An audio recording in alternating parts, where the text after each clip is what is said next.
Salut à tous et bienvenue ici en Slovénie à Porto Rose au bord de l'Adriatique. Toujours une belle journée avec 30 degrés, un soleil au beau fixe. Et aujourd'hui on a décidé de prendre des vélos pour aller à la découverte de cette belle région et des localités aux alentours de notre hôtel. En plus de ça, ça tombe bien parce que le complexe hôtelier dans lequel on se trouve a des vélos à disposition de ses clients. Juste une clé pour débloquer le cadenas et hop, c'est parti pour la balade. Porto Rose, c'est l'une des rares villes côtières de la Slovénie, puisque ce pays a seulement 47 km de côte. Et là, on est dans le chantier naval qui jouxte en fait le port de plaisance de cette localité.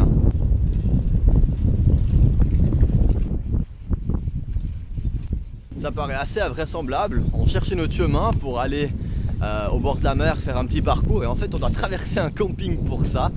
Donc on a pris d'autres routes avant d'arriver ici qui nous paraissaient intuitives, mais en fait non, c'était vraiment là qu'il fallait passer.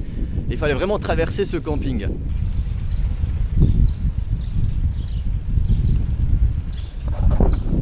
Et visiblement on n'est pas les seuls. On s'amuse à regarder les plaques des gens qui sont dans le camping pour se donner une petite idée de qui vient ici.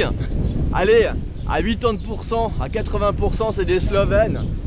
Il y a quelques Hongrois. Et puis, qu'est-ce qu'on a vu, je crois, Slovaque, Autrichien, Belge, mais vraiment à l'unité, quoi. Au premier abord, le camping, il a l'air assez simple comme ça, mais dès qu'on arrive là où il y a sa petite plage, franchement, il a une très belle vue sur la baie ici. Le chemin qu'on cherchait, celui qui longe le bord de la mer et qui permet de contourner, en fait, une colline. On aimerait aller de l'autre côté de cette colline-là.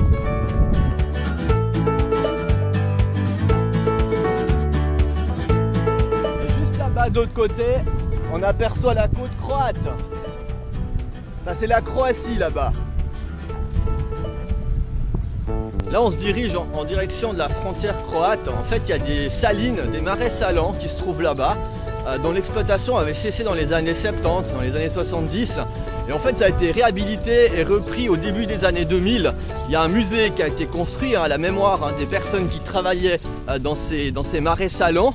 Et puis il y a une production locale qui a repris. D'ailleurs, dans tous les restaurants où on a été ici du côté de Porto Rose, Isola ou Piran, on trouve à table du sel qui vient en fait de ces marais salants. La denrée locale.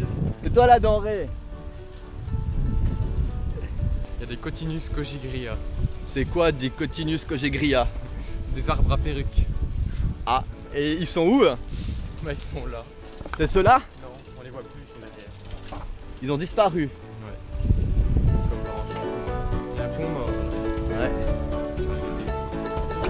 Ouais, les pontons ils sont complètement ravagés par le sel.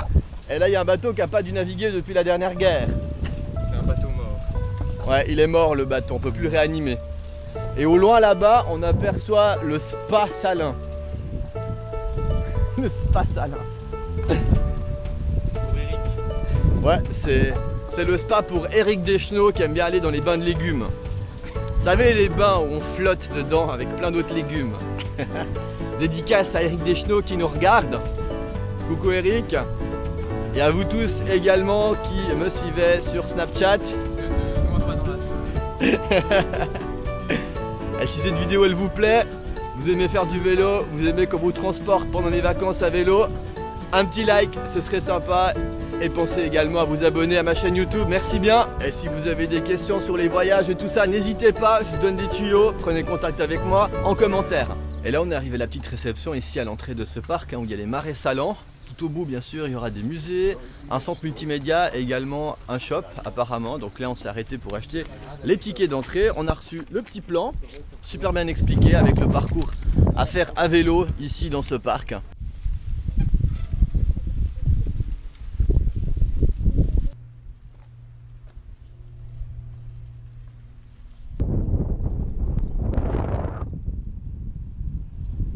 Là vous avez le spécimen d'un wagonnet qui sert à récolter le sel, donc il y a des rails qui vont ici le long des marais salants et puis des personnes qui s'occupent à récolter le sel, le mettent là-dedans et poussent les wagonnets pour ramener la production. Parking pour vélo. Voilà la maquette de l'endroit et des marais salants. Et là je vous présente un habitant des marais salants, mon ami l'oiseau, en train de couver. Au moins il est au calme là. récolte du sel ici dans les marais salants à l'aide du vent, de l'évaporation du soleil. Donc l'eau s'évapore et laisse place au sel qui est récolté ensuite. On est par là, on visite cette zone. Ensuite, on va revenir en vélo de ce côté-là jusqu'à la limite avec la Croatie ici, longer la frontière pour venir visiter le musée de ce côté-là.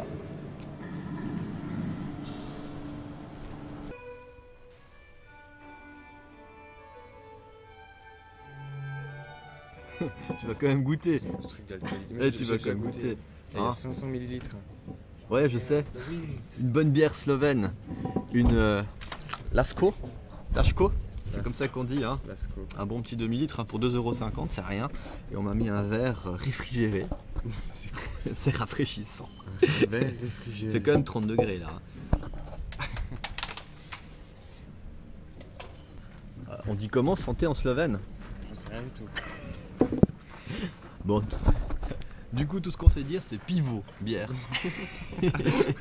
En me baladant dans les salines ici, j'ai envie que d'une chose, c'est de me retrouver ce soir au restaurant et de retrouver ce petit pot de sel artisanal avec le sel qui vient d'ici et qu'on peut rajouter par petites pincées sur la salade, la viande ou le poisson. Il est juste excellent. Il snap en roulant. Viva Slovenia! Dober dan, dober tek. Ti si prostitučka. C'est les premiers mots qu'on apprend. Hein. Oh, mais oui, bien sûr. Pivot. Pivot pour poivreau.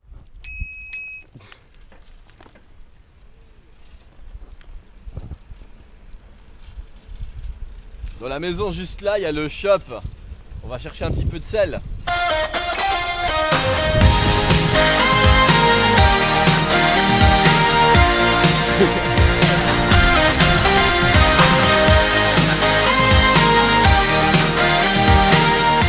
C'est quoi comme plante là? La climatique sauvage. Une trèfle à 4 feuilles roses. On n'en trouve pas chez nous.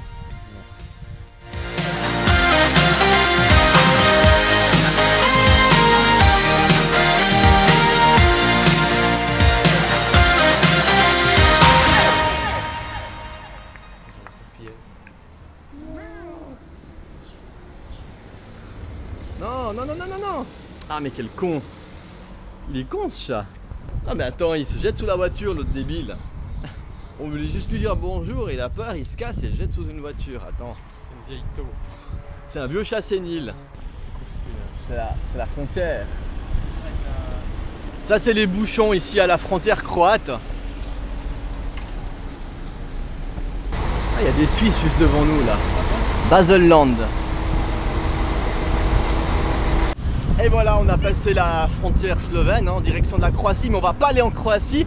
En fait, on doit juste prendre un tout petit chemin qui se trouve entre les deux douanes pour rejoindre l'autre partie du musée justement des marais salins. Donc c'est un petit peu la particularité de cette zone frontalière. Hein. Donc il y a les deux douanes, elles sont à quelques centaines de mètres l'une de l'autre. Et le chemin qu'on doit prendre est juste entre deux. Bah, droit devant, la frontière croate. Avec l'infâme drapeau de l'Europe qui représente cette arnaque européenne, hein, à savoir que les Croates font racketter 25% de TVA, c'est du vol. Et ce pont, c'est le pont qui marque la frontière. Voilà, nous on tourne juste avant, donc on reste en Slovénie, avec le poste de douane slovène qui est juste là. Et nous on est dans le No Man's Land à présent. Si on fait référence au film avec Danny Boone, Rien à déclarer, on serait effectivement dans le No Man's Land ici. Sauf qu'il n'y a pas la vieille mégère qui tient son café entre les deux pays. On voit les ruines des maisons, des personnes, les familles qui habitaient ici, qui travaillaient de ces marais salants à l'époque. Elles sont restées dans le paysage là. Et on verra plus tard là quelques-unes qui ont été rénovées pour le musée.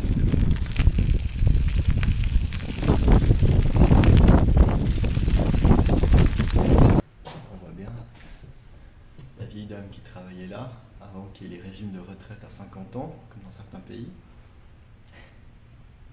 Des gens encore respectables à cette époque. C'est ce qu'ils mettaient au pied pour travailler. Là, leurs outils. Et ce qui est incroyable, hein, c'est que c'est certes une vieille maison, hyper bien conçue, pour être aérée. Il n'y a pas de climatisation, mais franchement, on a bon frais là. L'air, il circule. Les gens travaillaient le sel juste à l'étage inférieur, hein, à la hauteur des salines, au rez-de-chaussée.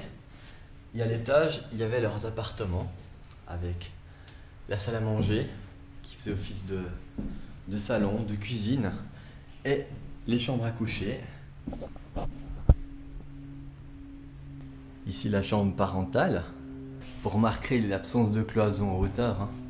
Il y avait juste des cloisons jusqu'à cette hauteur-là et ensuite, pour faire passer l'air, on limitait la cloison dans la hauteur.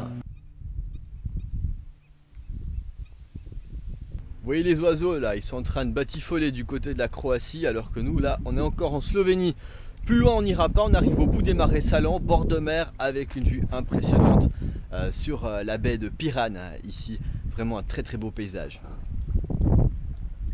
Dégustation d'huîtres fraîches au bord de l'Adriatique.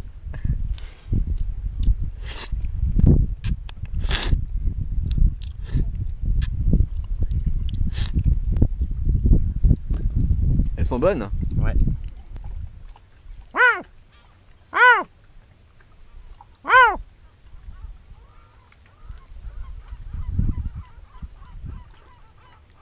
J'y crois pas, les mouettes elles sont en train de répondre à mes cris.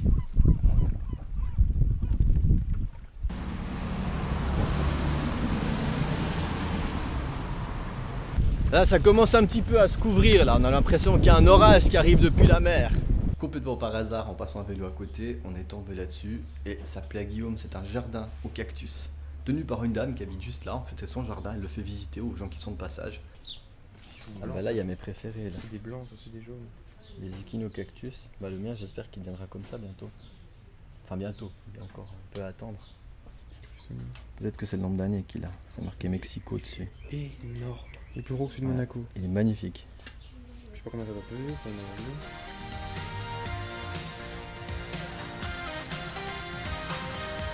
Voilà, on arrive gentiment à la fin de cette belle journée ici sur la côte slovène. J'espère que ce petit voyage vous a plu. Si vous avez des questions sur la Slovénie, n'hésitez pas à me les poser en commentaire. J'y réponds très volontiers. Un petit like si la vidéo vous a plu et n'hésitez surtout pas à vous abonner à ma chaîne YouTube. Ça me ferait plaisir. Allez, je vous dis à tout bientôt. À plus. Ciao.